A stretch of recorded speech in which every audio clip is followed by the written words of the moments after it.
qui s'intéresse ce soir à l'effondrement des bâtiments, une situation qui préoccupe les populations et les spécialistes des BTP. Quel est le problème réel? Que faut-il pour y faire face? Fadema Keita est allé à la rencontre des acteurs du domaine. Son reportage. À Bakoudji-Koroné et Remakono, le côté ouest d'une partie de l'immeuble appartenant à une personnalité influente s'effondre. Pas de perte en vies humaines, mais le détachement a causé des dégâts matériels importants dans la famille voisine. Escaliers, chaises, ustensiles de cuisine détruits, des tôles et portes arrachées. La victime, une veuve qui vit ce calvaire répétitif, se dit indignée. Tout le monde sait que les constituants de ce bâtiment ne sont pas fiables. Je suis permanemment victime de ces cas de la part du même immeuble. C'est la 4e chute d'une partie de cet immeuble. Ce cas s'ajoute à d'autres effondrements de bâtiments pires, puisqu'ils ont coûté jadis la vie à des occupants innocents. Cas de Bankoni, il y a quelques années, qui a fait 15 victimes, de l'ACI 2000, j'en passe. Doit-on mettre en cause l'ingéniosité des ingénieurs en génie civil formés à l'École nationale d'ingénieurs? Les docteurs ingénieurs formateurs des ingénieurs en génie civil répliquent. Ils trouvent au contraire que la construction des bâtiments est confiée à des amateurs. Ils précisent que c'est sur la base d'un plan délivré par un architecte qu'une analyse du sol du lieu du site est faite par les ingénieurs. Donc, de la fondation à la finition d'un bâtiment, les normes sont à suivre et à respecter. L'étude de la qualité du ciment et les dosages des matériaux de construction font partie des préalables, précisent les spécialistes. Je ne veux pas trop m'aventurer parce que je ne sais pas les causes réelles, pour le moment, de la chute de ces bâtiments. Mais quand on prend les masters ou les ingénieurs, ils ont le bagage nécessaire, non seulement en matériaux de construction, en structure, de conceptionner, dimensionner, les dimensions des poteaux, des poutres, tous les éléments de structure. En fait, si vous construisez, le support de tout ouvrage, c'est le sol.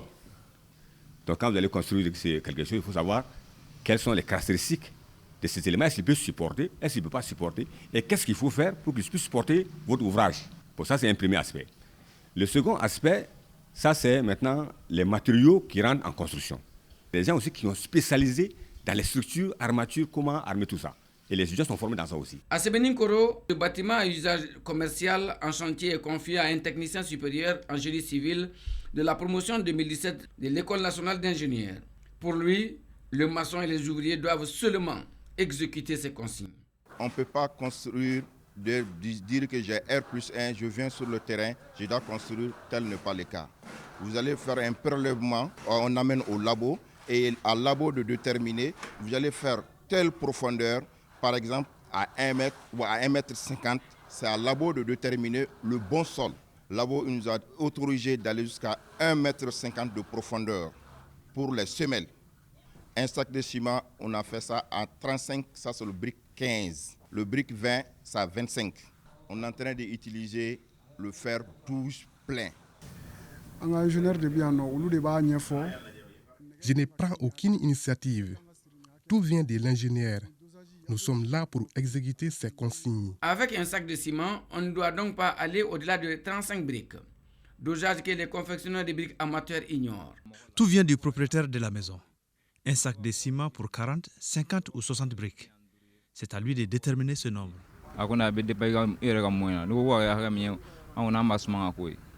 Une preuve d'amateurisme qui ternit l'image des professionnels. Les propriétaires des chantiers qui dictent leurs désirs aux maîtres maçons et aux ouvriers chargés de confectionner les briques, les services et spéculateurs fonciers qui font des attributions illicites dans la servitude des cours d'eau sont entre autres auteurs des différents effondrements. Et pour cause, ils ne connaissent pas les normes. L'endurance d'un bâtiment dépend des constituants. Nous avons des appareils sur lesquels nous testons ces matériaux. Par exemple, si vous voyez ces blocs de béton que vous voyez ici, c'est des gens qui ont fait des chantiers où on a fait des prélèvements. Ils sont destinés à être écrasés pour avoir leur résistance à la compression. Parce qu'en fait, quand votre bâtiment qui est construit là, il y a des charges là-dessus, les poteaux et autres là. Donc on vérifie est-ce que l'ingénieur qui a calculé les notes de calcul, dans ces notes, il a mis une résistance qu'il voudrait que, avec cette résistance, le bâtiment doit pouvoir résister. De manière générale, les gens construisent sans ça. D'autres, quand tu dis un laboratoire de sol, mais tu dis, mais le sol, ça peut faire quoi?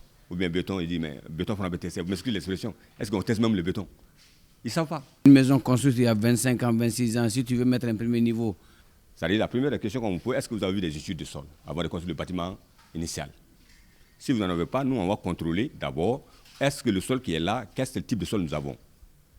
Les structures qui sont là, quelles sont les dimensions de ces semelles et ainsi de suite. Et là, on va tester encore vos poteaux et poutres qui existent pour voir les résistances. On appelle ça une auscultation, mais c'est un essai non destructif. Donc nous allons sur le terrain avec d'autres appareils qui vont nous permettre de tester la résistance de ces structures. Si l'on choisit qui on veut pour construire son bâtiment, il va de soi qu'il s'effondre. Selon l'administration de l'ENI, on ne peut pas mettre en cause la formation des ingénieurs de cet établissement supérieur qui a présentement en son sein des étudiants de 8 autres nationalités. S'ils étaient médiocres, l'école ne serait pas tant sollicitée. Il s'agit de constructions souvent anarchiques, c'est-à-dire que ce n'est pas fait par des professionnels de bâtiment. Sauf s'il s'agit de bâtiments publics où il y a un appel d'offres, où il y a des études. La vie de l'être humain est chère. Les abris doivent être des lieux rassurants où les occupants ne sont nullement inquiétés. La méconnaissance des normes de construction, le manque d'informations sur le cheminement à suivre auprès des professionnels du domaine, la rigueur dans le suivi et l'application des dites normes et autres sont les premières causes de ces effondrements répétitifs évitables.